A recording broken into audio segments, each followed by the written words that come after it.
Dr. mpenzi mtazamaji, nikitumai kwamba mzima popote pale ulipo, ikiwa ni saa 1 kasoro dakika 1 ndani ya upeo wa TV47.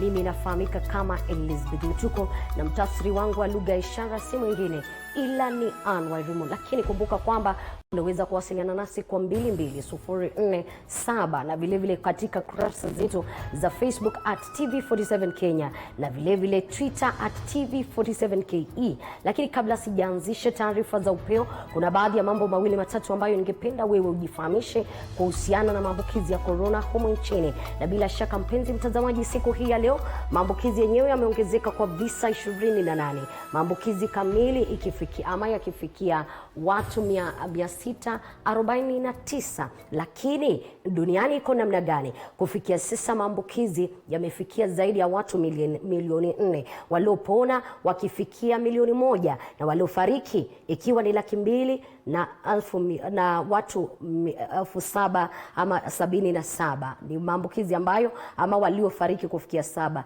Sasa ni watu 200,000 na zaidi. Lakini humu nchini, je, ni kipi ambacho kinaendelea? Hapa nchini kama nilivyosema awali ni kuwa visa 28 zaidi vimeshuhudiwa, sampuli 1611 zikiwa zimepimwa. Idadi kamili ya waliofikia ama ikifikia watu ambao nimesema watu 5 zaidi wakipona. Idadi ya waliopona ikiwa ni watu 207. Idadi ya waliofariki kufikia sasa ni watu 30. Maeneo ya Eastleigh na Old Town yakiwa yameendelea zaidi ama kuwa na maambukizi zaidi. Mipaka ya kaunti ya Migori na Kajiado ikiwa ya sasa kuweza kuangaziwa zaidi. Kwa sasa tupokee vidokezo.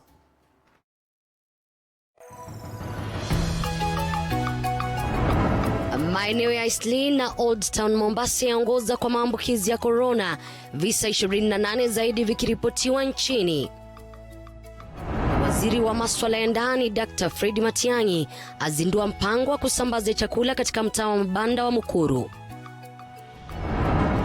Na hospitali ya Webuye kaunti ya Bungoma yapokea vifaa vya matibabu kwa wahudumu wa afya.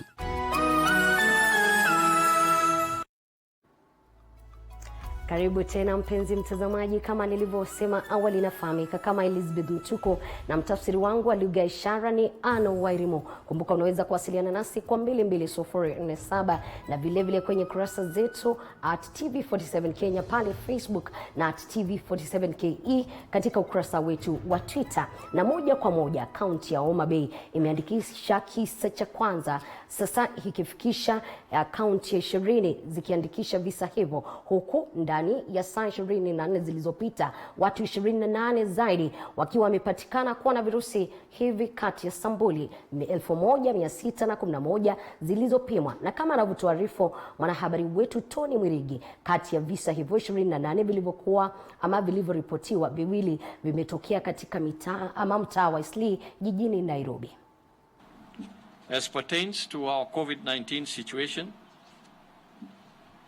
over the last 24 hours, we have tested 1,611 samples.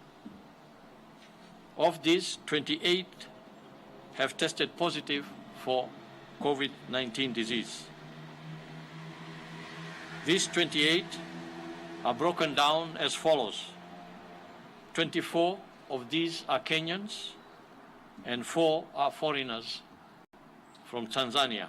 Huku makali ya virusi hivi yakizidi kushuhudiwa nchini, kaunti ya Homa Bay imeandikisha kisa chake cha kwanza, huku mtu mmoja zaidi akiaga dunia katika kaunti ya Mombasa. Idadi ya waliofariki sasa ikifikia watu 30. Siku chache tu baada ya serikali kuruhusu kufunguliwa kwa mikahawa ila kwa masharti, katibu mratibu katika wizara ya afya Rashid Aman anasema kuwa bado kuna wanaokiuka sheria na hatua kali zitachukuliwa dhidi yao. Fellow Kenyans, we have observed that since we issued specific guidelines on reopening of eateries and restaurants, some of the facilities have complied to our protocols, while others have not. I am therefore warning against non-compliance and state action that shall be taken against those who fail to follow the protocols provided by the government. Watu 5 zaidi wamepona virusi vya korona na kuruhusiwa kutoka karantini, huku wizara ya afya ikiwatuma maafisa wake katika kaunti ya Mandera ili kuwapima na kuyafanyia uchunguzi maeneo yenye hatari kubwa ya kupata virusi hivyo. Additionally, the ministry is working with partners and has sent a health support team to Mandera to conduct targeted testing of identified hotspots. So far, a total of 241 samples have been collected from these hotspots in Mandera and have been flown back to Nairobi for analysis. Kati ya visa 28 vilivyoripotiwa chini ya saa 24 zilizopita, watu 4 ni raia wa nchi ya Tanzania, huku 3 kati ya 24 wakitokea eneo la Eastleigh jijini Nairobi. Sasa shughuli za uchuuzi ndani ya mtaa huo pamoja na Old Town zimesitishwa.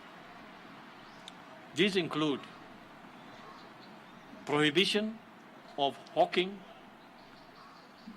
street hawking and any form of hawking within Eastleigh and Old Town in Mombasa. Prohibition of gatherings of whatever nature and continued closure of malls, markets, restaurants and eateries in these 2 closed-off areas. Misongamano ya magari inazidi kushuhudiwa katika jiji kuu la Nairobi, hii ikiwa ni ishara ya Wakenya kurejelea shughuli zao za kawaida, ila bado hali haijakuwa shwari nchini. Considering that we are still fighting this disease, this behavior, as I said, is dangerous and can very easily reverse the gains that we have achieved. And I want to caution the management of facilities such as the supermarkets, malls and others that are not adhering to the measures that we put in place in terms of distancing and the number of people who can enter such facilities at any one time. These facilities face the risk of closure if they fail to abide by the guidelines of the government. Kwa sasa visa vyote nchini ni 649 na waliopona wakifikia watu 207. Nikiripotia TV47 kutoka Nairobi, mimi ni Tony Mwirigi. Asante sana Tony Mrigi kutuandalia taarifa hiyo. Na tukisalia kwenye masuala ya korona, ni kwa makali ya virusi vya korona yamezidi kuwanyima usingizi wenyeji wa Eastleigh baada ya marufuku ya kutoingia na kutoka katika eneo hilo, katika mojawapo ya mikakati ya kupunguza kusambaa kwa virusi hivyo. Shughuli za kibiashara zimeathirika pakubwa, huku wafanyabiashara sasa wakikadiria hasara, kwani makataa hayo hayawaruhusu kuendeleza shughuli zao za kawaida.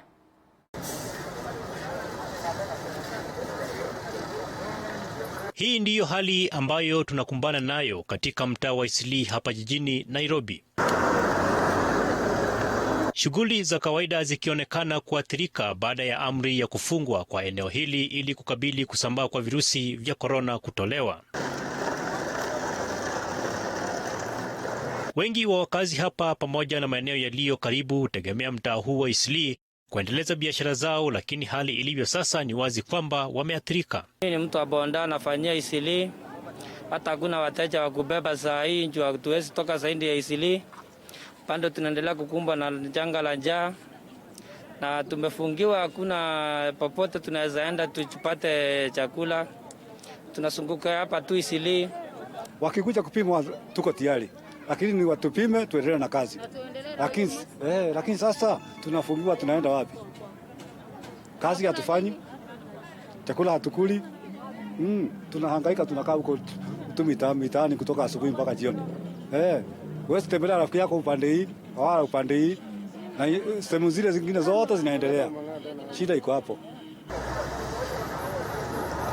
Wakazi hawa kwa sasa wanaitaka serikali iweke wazi mpango wa kuwapa msaada wa chakula, kwani hawana njia nyingine ya kujikimu kimaisha. Dali watu angalia sisi maslahi yetu. Sisi tunahangaika. Watu wengi wanalala na njaa saa hii. Saa hii maisha imekuwa ngumu kabisa. Huwezi ingia, huwezi toka. Na tegemeo letu ni huku Eastleigh. Tunauliza serikali ya Uhuru wakiwa na Ruto, tafadhali watu angalia sisi wananchi. Sisi wananchi wa chini tunateseka. Kabisa. Tumehangaika ya kutosha. Hakuna chakula. Msaada wanaleta kwa vijiji huko, sisi wengine hatupati. Kuna wenye wanatumiwa pesa kwa simu, na ni wanatumia pesa kwa simu ni wale wenye wako na maploti, wenye wako na mali. Na sisi wenye wanyonge hatuna, tunahangaika, tunateseka na watoto. Watoto wanashinda wakilia juu ya njaa. Na huku Isili kulikuwa kunatusaidia sisi. Tutafanya nini sasa? Tunataka watuangalie sisi wa mama. Kama ni ngumu basi sisi watu wenye tulitoka mashambani watufungulie njia turudi nyumbani. Ni siku ya 3 tangu kuwepo kwa makataa ya kuingia na kutotoka katika eneo la Isili hapa jijini Nairobi, ikizingatiwa kwamba ni mojawapo ya maeneo ambayo yamerekodi visa vingi vya corona, na unavyoangalia hapa ni kwamba maafisa wa polisi wanaendelea kushika doria kuhakikisha kwamba hakuna anayeingia wala kutoka katika eneo hili la Isili. Eli Logova, runinga ya TV47, Nairobi. Tukiondoka katika kaunti ya Nairobi na kuelekea kaunti ya Wajir, kwa kaunti hiyo ambayo kwa sasa imeripoti visa 9 vya maambukizi ya virusi vya corona, huenda ikawa kati ya kaunti ambazo shughuli za kuingia na kutoka zitasitishwa iwapo wafungaji hawatasitisha mienendo yao. It is scary, and we are afraid that if nothing is done about the border, sooner or later a very big number of Wajir residents will be infected. And once the number is increasing, that shows that the situation is actually not improving. The situation is worsening. And God forbid, Wajir soon is going to be in a red alert. It is now clear the number of cases are rising, and there are people who traveled to Somalia. The long porous border with Somalia is now the new front of infections in our country. The sensitization, I can remember, was done in Wajir Community Radio. But the question is, who have this radio? Who can access this radio? Very few. And this Ramadan time, people have no time for radio. Now they are looking for bread winning. There are people who do not have radios. There are people who do not, who are not in formal settlements that cannot be reached by chiefs and all that. So I may call these areas hard to reach areas, and these are the gaps that need to be addressed. Na bila shaka hayo ni masuala ya corona. Bila shaka ukielewa kwamba katika taifa la Kenya kila uchao maambukizi yanazidi kushuhudiwa. Sijui kwako kulikoni, unaweza kuwasiliana nasi katika 22047. Na waziri wa usalama wa ndani Dr. Fred Matiang'i mchana wa leo amezindua usambazaji wa chakula cha zaidi ya tani 8 kwa wakazi wa Mukuru kwa Njenga. Matiang'i amesisitiza kuwa serikali inajitahidi kusaka hela ili kuongeza idadi ya watakaonufaika na msaada. Baada ya serikali kutoa wito kwa Wakenya kuwasaidia wasiojiweza msimu huu wa corona, waziri wa usalama wa ndani Daktari Fred Matiang'i ameongoza shughuli ya usambazaji wa vyakula kwa wakazi wa Mukuru kwa Njenga. Wakizungumza katika hafla hiyo, baadhi ya viongozi wamesisitiza umuhimu wa chakula hiki kuwafikia walengwa pasi na ubaguzi, huku wakiomba Wakenya wazidi kutoa msaada ule. All the food that comes to us is going to be distributed in a very methodical manner, working with the regional security team. That's why you can see the team is here, our ACCs and chiefs are here, and our county commissioner, and they will look after the process of distributing whatever we get. We want to make sure that this food which the government has donated goes directly to the most vulnerable citizens. You are all here to do God's work.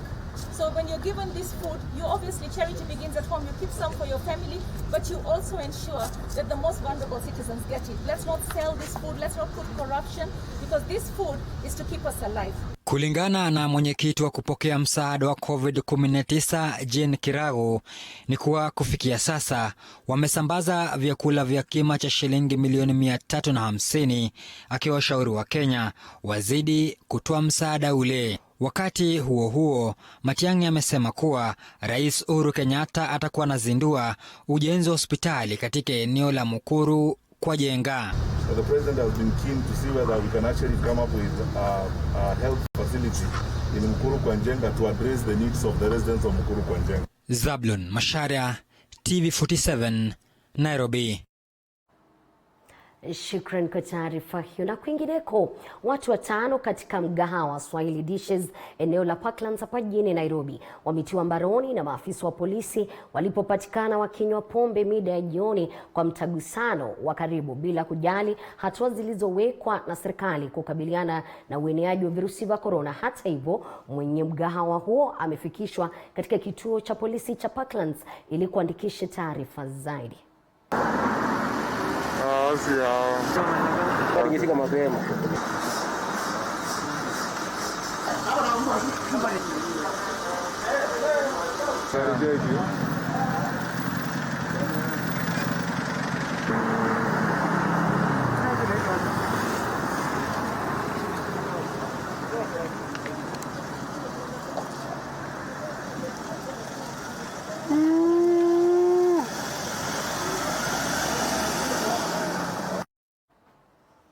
Sijui ni yepi ambayo umeshuhudia tofauti kuhusiana na watu kutagusana ama kukosa kuweka ile nafasi ambayo inahitajika ya mita 1.5. Kumbuka ni kwa ajili yako kuweza kujikinga. Maanake ukijikinga kutokana na maradhi haya, hakuna yeyote atakuwa anakufuata kuhusiana na kile ambacho unatenda. Zakari Omari ananiambia tupo pamoja, watu fungulie njia turudi nyumbani.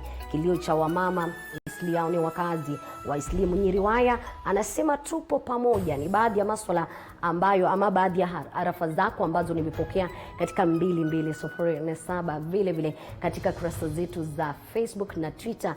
Kwa sasa niruhusu nipunge unyunyu kidogo, lakini usikwende mbali manake nina mengi zaidi.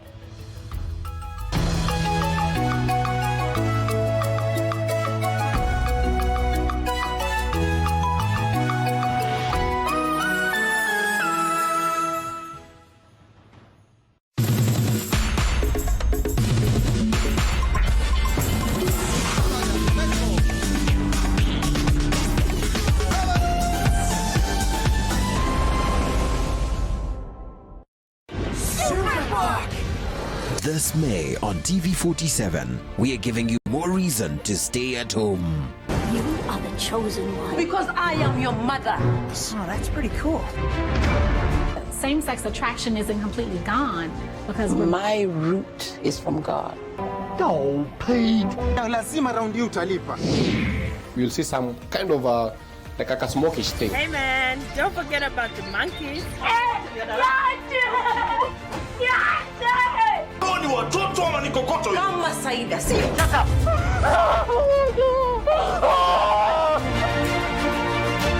Boy, where are we? Right here on TV47, the home of untold stories.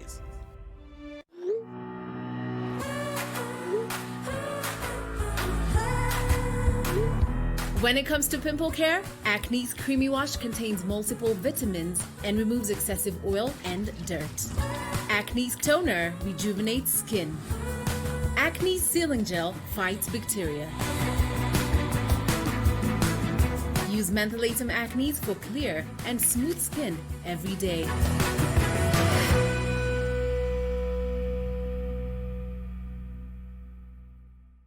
The coronavirus is spreading rapidly across the world, and currently there is no cure or vaccine against it. It spreads through tiny droplets when infected people speak, cough, or sneeze. These droplets can land on surfaces to be picked up by hands and are impossible to see with the naked eye. But just because you can't see them doesn't mean that they are not there. And you may get infected if you touch your face, nose, mouth, or eyes. To help stop the spread of the virus, we all need to do the 5. 1. Follow these steps to wash your hands frequently with soap and water for at least 40 seconds. 2. Cover your mouth with your bent elbow whenever you cough or sneeze. 3. Avoid touching your face. 4. Avoid crowded places. Keep a safe distance from other people. 5. Stay home if you can, especially if you have any of the symptoms. For more information, visit www.who.int.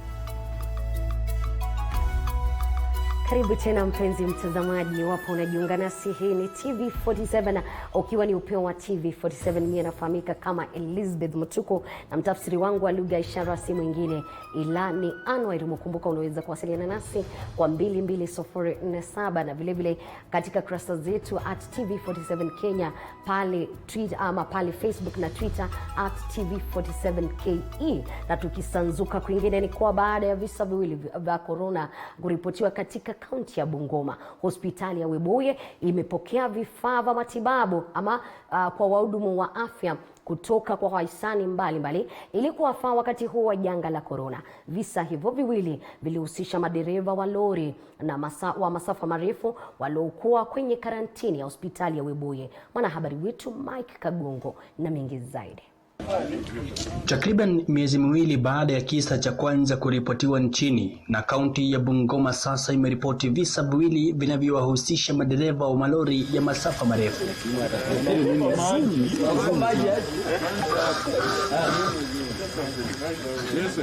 Wakiongea wakati wa kupeana vifaa vya kujikinga hospitalini humo, wahisani hao wanasema wamefanya hivyo kuwakinga wahudumu wa afya kutokana na maambukizi ya maradhi ya COVID-19. This hospital, being our partner in many ways, managing many patients together with hypertension, chronic diseases, among other illnesses, is a very important facility.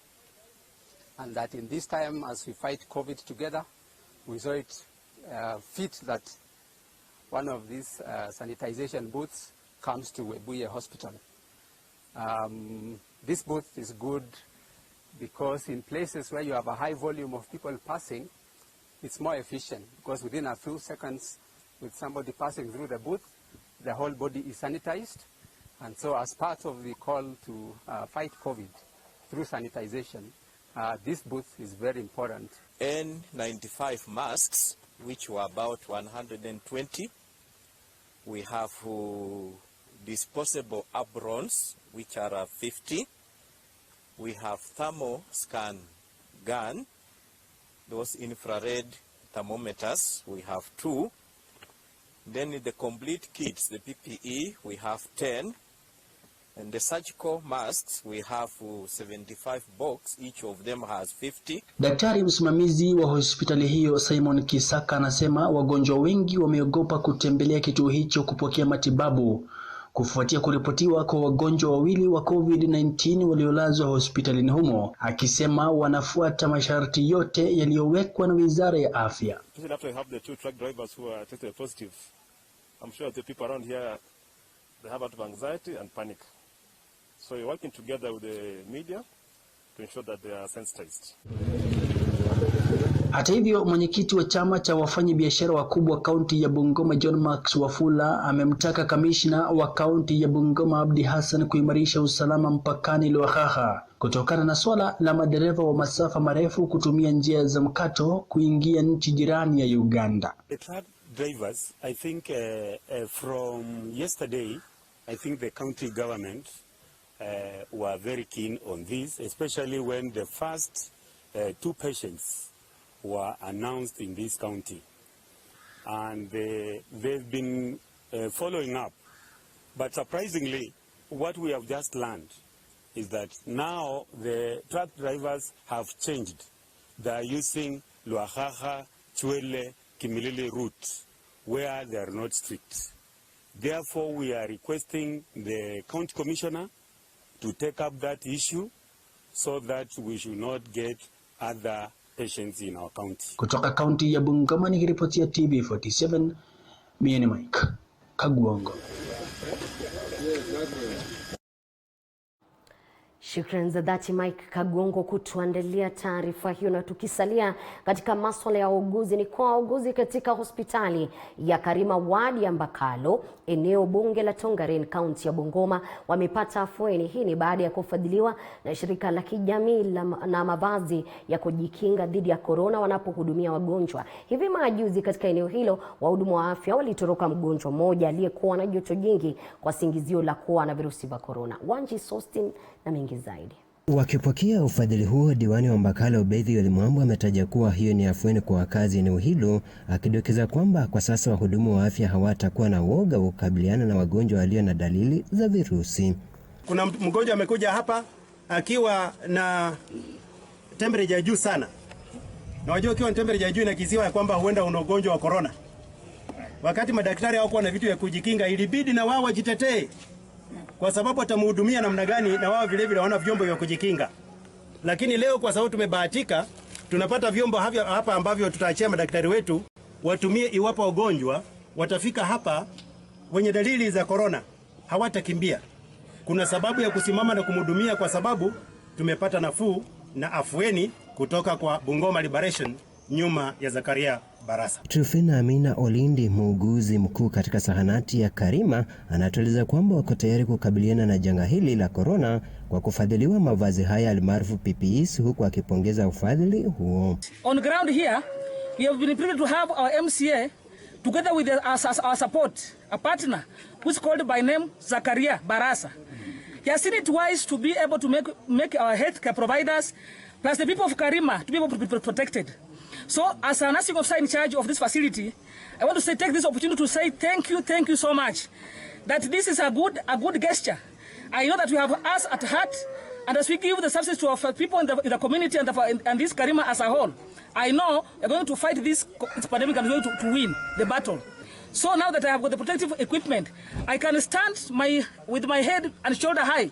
That if I'm faced with any kind of condition, any person presenting with the corona, I think I can stand firm and be able to handle that patient or client. Nao wakazi sehemu tofauti eneo bunge hilo la Tongareni hawakuficha furaha yao kwa kufadhiliwa barakoa, huku wakiomba msaada zaidi wakati huu wa janga la corona na mafuriko. Leo nimeona furaha ya ajabu, ingawaje ninafunika mdomo, lakini waangalie chakula vile tutakula. Hapa kazi sasa patapata hatuna kazi, tunaumia sana. Mheshimiwa, tunahitaji uendelee kuwa na roho hiyo. Nimeshukuru kuja kwenu hapa mfupi na kutugawa hizi mamask, na naomba muendelee na huo. Upande wake mwakilishi wa shirika la kijamii la Bungoma Liberation Lilian Etabale amerai serikali ya kaunti ya Bungoma kukarabati barabara eneo hilo kurahisisha usafirishaji wa wagonjwa ili kuokoa maisha ya wengi. Juzi kuna hospitali, mtu ameletwa hospitalini akiletwa na Itiri, tulikuwa karibu kupoteza uhai. Ningependa kuomba serikali ya kaunti ishughulikie mahali pale hizo patches ambazo zimeachwa kwa hiyo lami. Kwa sababu hata ukipatikana na hili janga, utakimbizwaje kwa hospitali next na hakuna barabara. Wanje Sostin, TV47, Bungoma. Namna kwingineko, familia ya Kombe Charo Kazungu na mkewe Kitao ambaye alizaa pacha wawili katika hospitali ya Kilifi wamepata msaada kadhaa, ikiwemo kujengwa kwa nyumba mpya kutoka kwa gavana wa Kilifi Amason Kingi. Familia hiyo vilevile imehaidiwa kupewa pesa za kuanzisha biashara pindi tu mama atakapopata nguvu.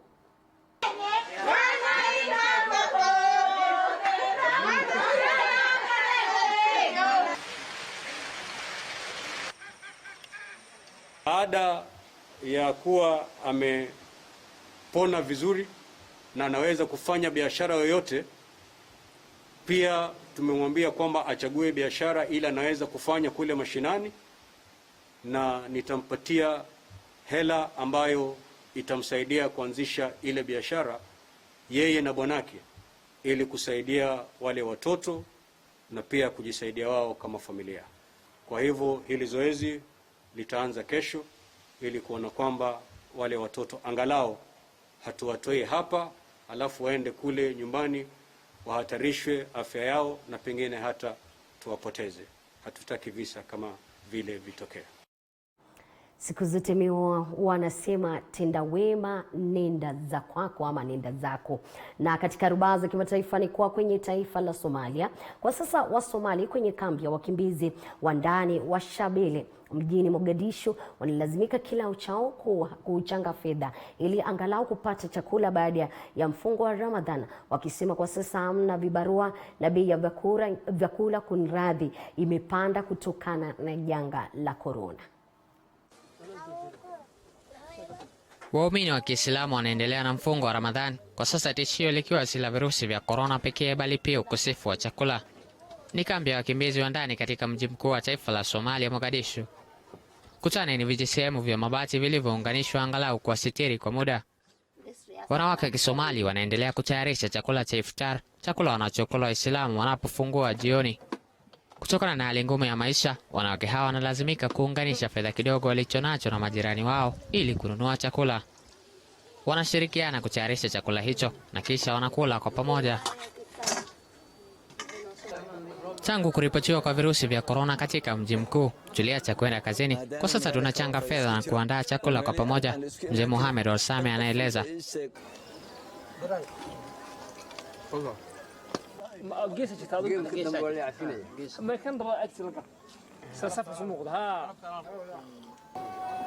Licha ya serikali ya taifa hilo kusisitiza wananchi wanawa mikono na wakae umbali wa mita 1.5 kutoka kwa mtu mmoja hadi mwingine, katika kambi hii yote mawili yanashindikana.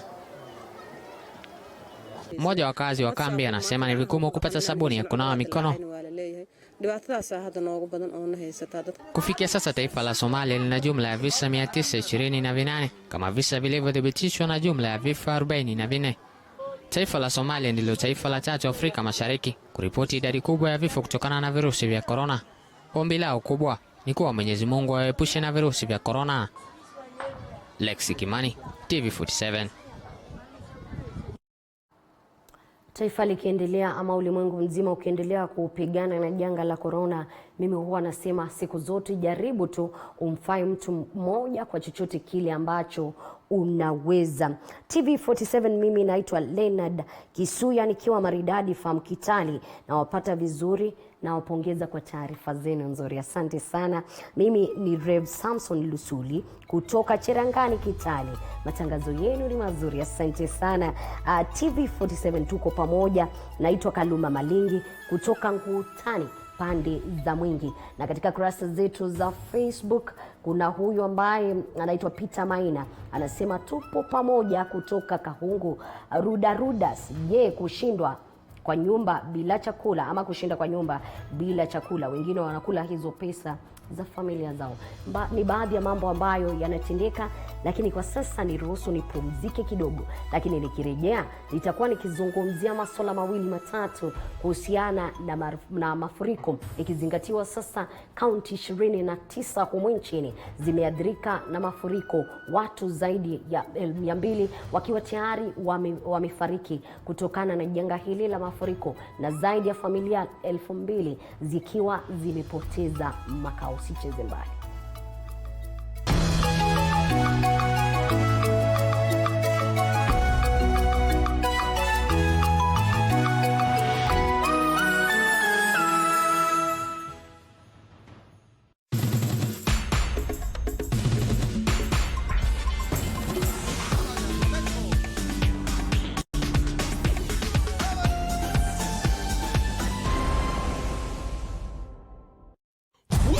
Exciting world of M-Truck Solutions, your trusted provider for bulk SMSs. We also offer API integrations for all your communication and payment needs. We also provide you with tailor-made payment getaway solution to receive and disperse cash quickly, affordable and securely.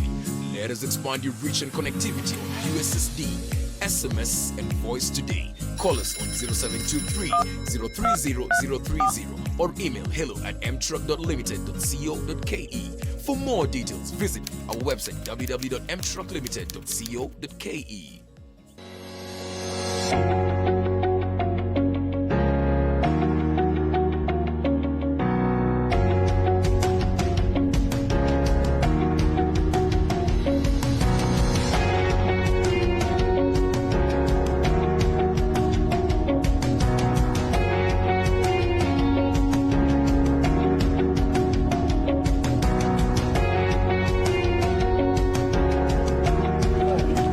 Takriban miezi miwili baada ya kisa cha kwanza kuripotiwa nchini,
Since late last year, the coronavirus COVID-19 has emerged as a serious healthcare threat.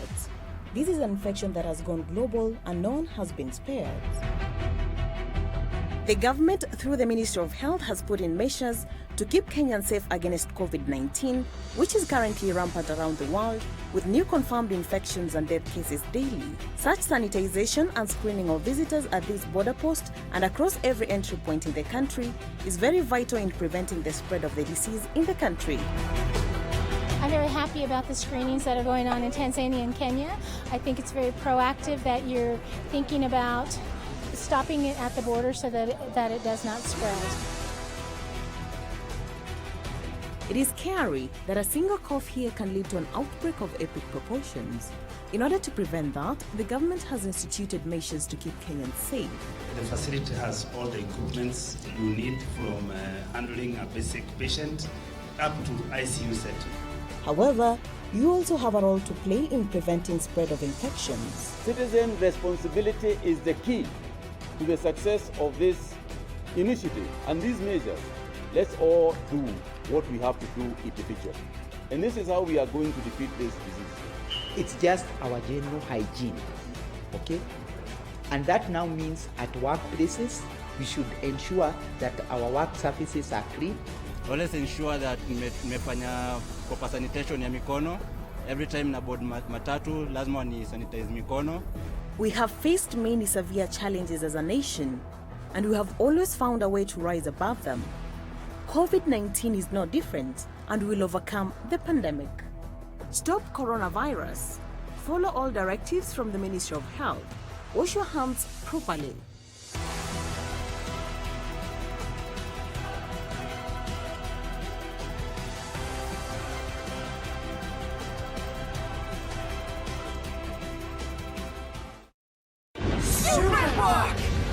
This May on TV47, we are giving you more reason to stay at home. You are the chosen one. Because I am your mother. Oh, that's pretty cool. Same-sex attraction isn't completely gone because my root is from God. No, Pete. Lazima round you utalipa. You'll see some kind of like a smokish thing. Hey man, don't forget about the monkeys.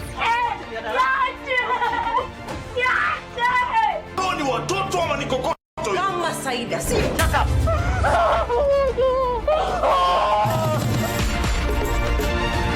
Where are we? Right here on TV47, the home of untold stories.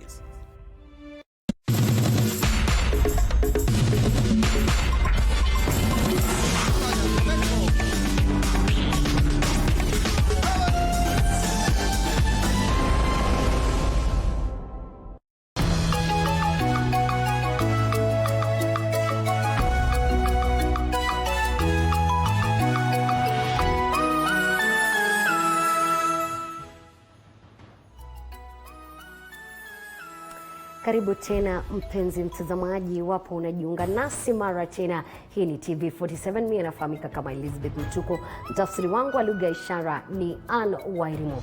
Na mafuriko yakiendelea kushuhudiwa katika sehemu mbalimbali nchini, kufikia sasa watu zaidi ya 200 wamefariki, huku zaidi ya familia 200 zikipoteza makazi. Sasa baadhi ya viongozi wakitaka mvua inayoendelea kushuhudiwa kutajwa kama janga la kitaifa. Kufikia sasa kaunti 29 zimeathirika na mafuriko kutokana na mvua hiyo, ila maeneo yaliyoathirika zaidi ni pamoja na Elgeyo Marakwet, Pokot, Tana River, Kisumu, Busia, miongoni mwa maeneo mengine. Eneo la Budalangi ni mojawapo ya maeneo yaliyoathirika zaidi kutokana na mvua inayoshuhudiwa, kizingatiwa eneo hilo limekuwa likipigika pakubwa na mafuriko kila mwaka. Kwa sasa tunajumuika naye mbunge wa Budalangi Rafael Wanjala kutueleza zaidi kinachojiri na haswa msaada kwa waathiriwa. Karibu sana mheshimiwa, iwapo unanipata.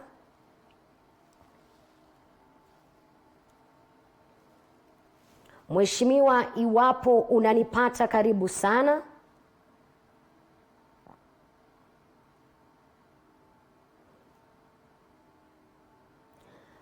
Naam, sijui ni iwapo unanipata, hujambo, karibu sana.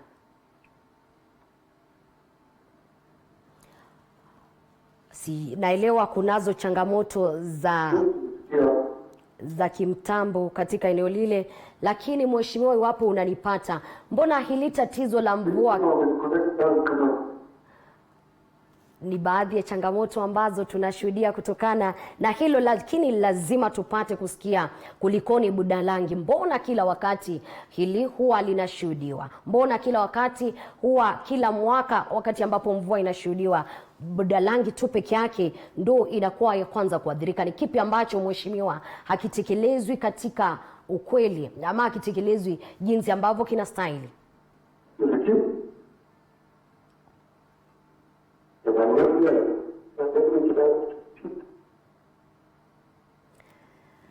Mpenzi mtazamaji, kama nilivyosema awali, kufikia sasa tumepoteza ama taifa limepoteza watu 200 kutokana na mafuriko, zaidi ya familia 2,000 zikiwa tayari zimepoteza makao. Mheshimiwa, iwapo unanipata, naomba kidogo twende mapumziko kidogo, lakini tukirejea nitakuwa nikikueleza mawili matatu kuhusiana na hili ili tuweze kuzungumza na mheshimiwa wa Budalangi kuhusiana na athari za mafuriko. Lakini nafahamishwa na waelekezi wangu kwamba muda haupo katika upande wetu, na wakati mwingine itatubidi tupate kuwasiliana na hawa waheshimiwa kuhusiana na kile ambacho kinajiri katika maeneo ya Budalangi na vile vile katika maeneo mengine. Kuna baadhi ya watu ambao wananieleza kwamba wamepoteza makao kutoka maeneo yale ya Budalangi, na wengine kutoka Kasarani wananiambia wanatizama taarifa zetu na zimekuwa za kufana zaidi. Shukrani za dhati kwa yote yule aliyefanikisha matangazo haya ya moja kwa moja, ukiwa ni upeo wa TV47. Mimi nafahamika kama Elizabeth Mutuko, tafsiri wangu wa lugha ya ishara amekuwa ni Ann Wairimu. Hadi wakati mwingine, zidi kutizama TV47.